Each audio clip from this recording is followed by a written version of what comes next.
May God bless you, beloved. I want to go to the last item shortly. But as I go to this last item, let me share something that happened here in the nation of Zambia. In 2014, we lost a beloved president of our nation, then President Sata. He died. And it was not the first time that we were losing a president in office. The nation was in mourning, and it was very difficult.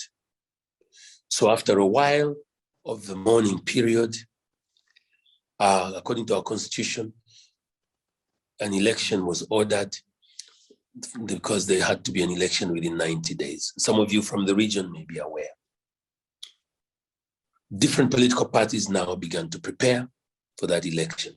The political party that was in power had 10 candidates desiring to take over the presidency of the political party so that they would then become the candidate for the nation.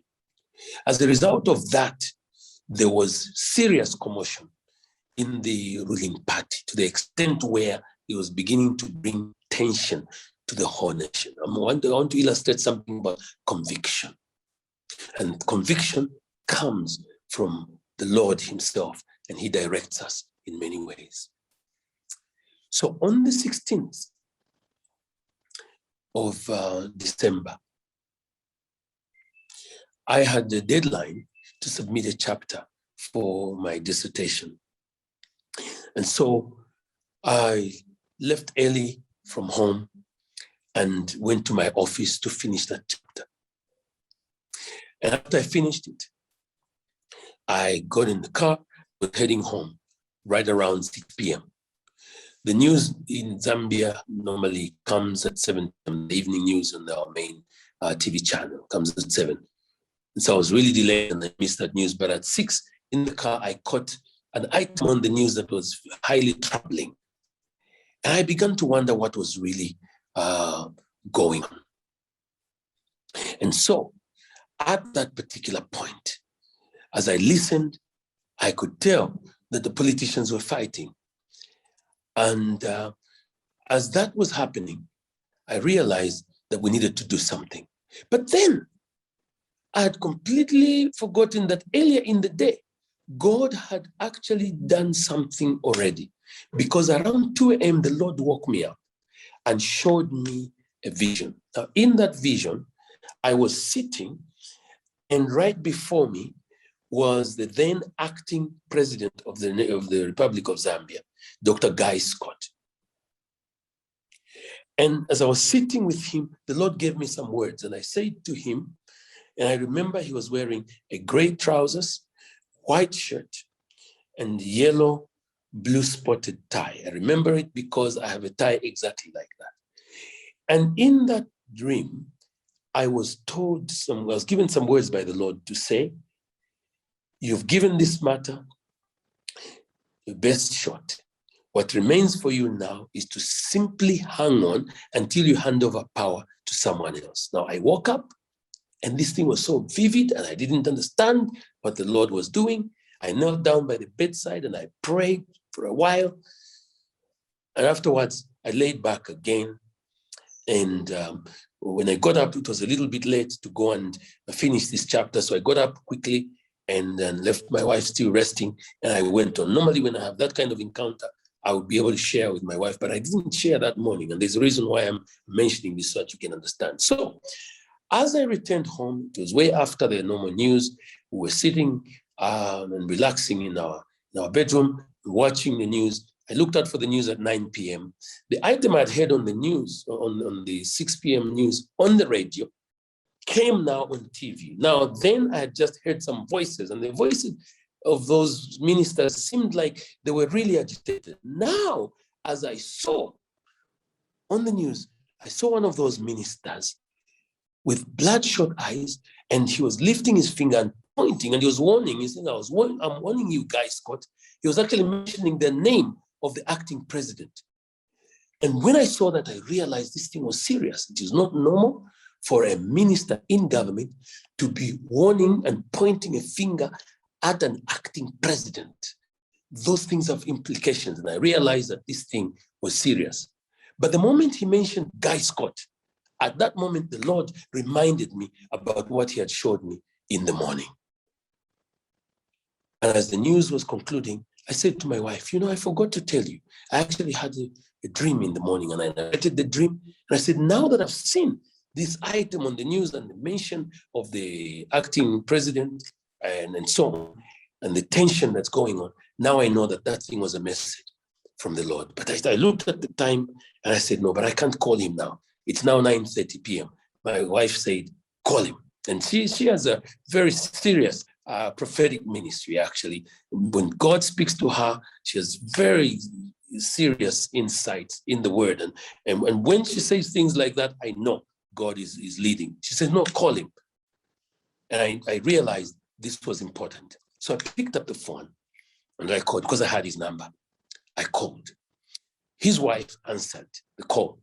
And her name, she holds a doctorate, he holds a doctorate. So I said, is that Dr. Scott? And she said, well, one of them. These people are originally from Scotland, but they're Zambians. Their parents, his parents were from that side, so the Zambians. Anyway, she says, well, one of them. And I said, well, this is Bishop Banda, and I'd like to speak to His Excellency, acting President of the Republic of Zambia. And I had a dream, which I believe is a message for the nation, and I'd like to convey it. And he says, oh, that would be a great idea. So she handed over the phone to him. This is a person who generally was non-religious and hardly open really to religion in an open sense. I didn't know how he was going to respond. So he came on the phone and I said, Bishop Banda here. And he said, oh, how are you, Bishop? And so on. The formalities went on. What can I do for you? I said, well, sir, I had a dream last night, which was very, very vivid and clear. And I believe it's a message to the nation and specifically for you. Can I have a few minutes to see you tomorrow?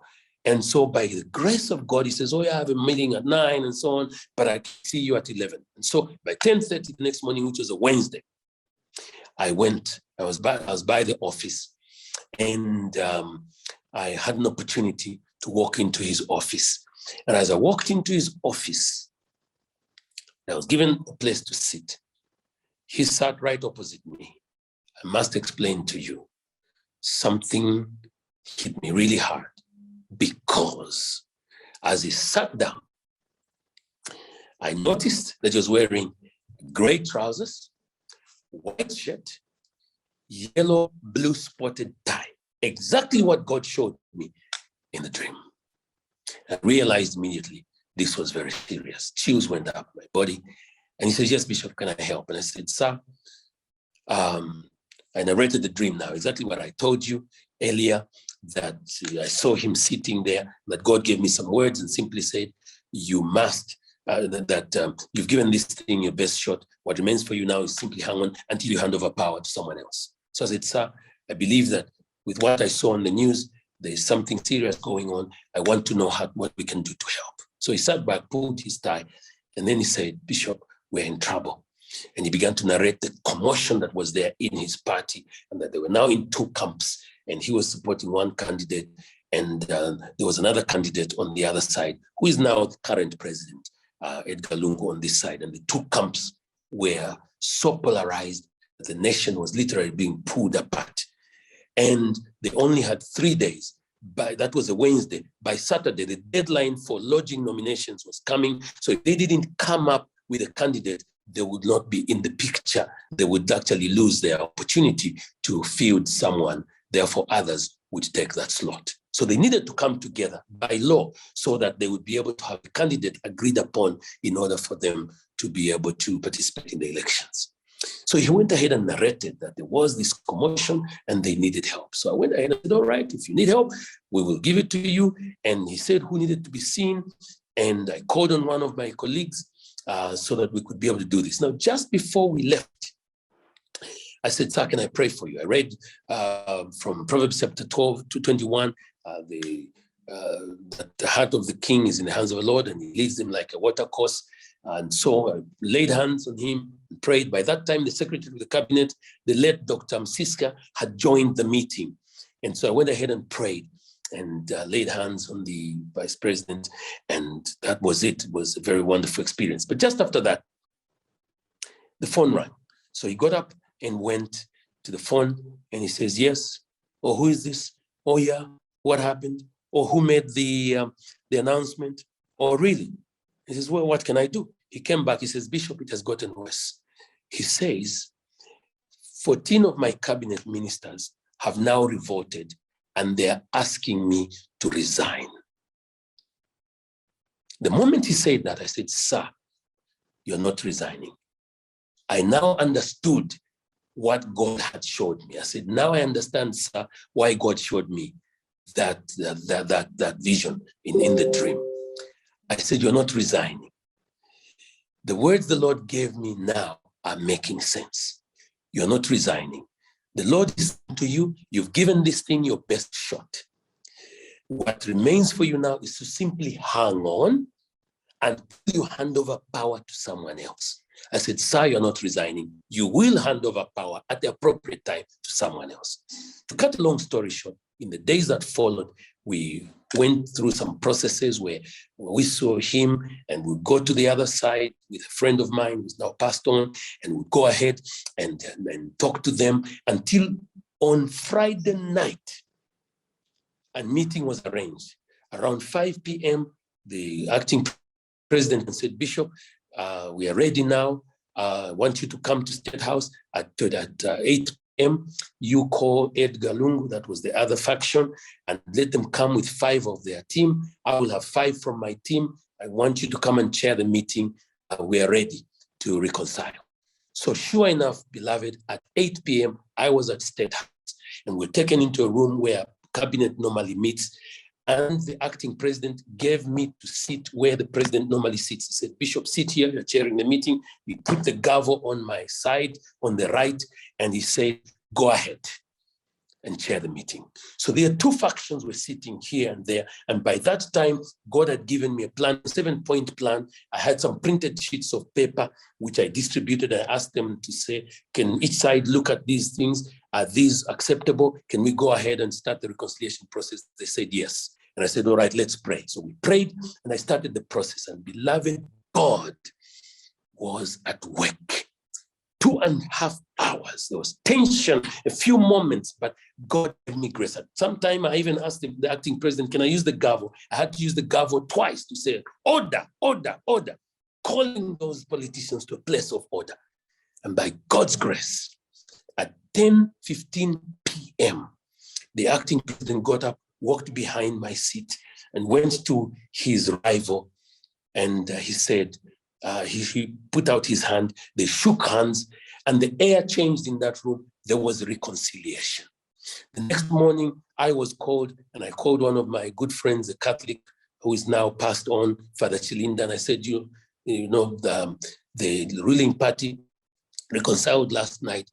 They've asked that I be present. I don't want to be alone. Can we go together? So the colleague of mine, Father Chilinda, went with me. And if you open, you see that in the press, in the historical records, we're there. I sat next to the acting president, Mr. Lungu, who's now the president, was there. The acting president got up, Dr.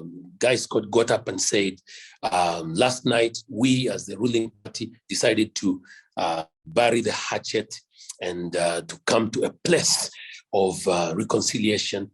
And today we're going to lodge the nomination. And instead, under the chairmanship of Dr. Banda here, we have decided to bury the hatchet. This was live on national TV. And to cut a long story short, that is how the ruling party came together.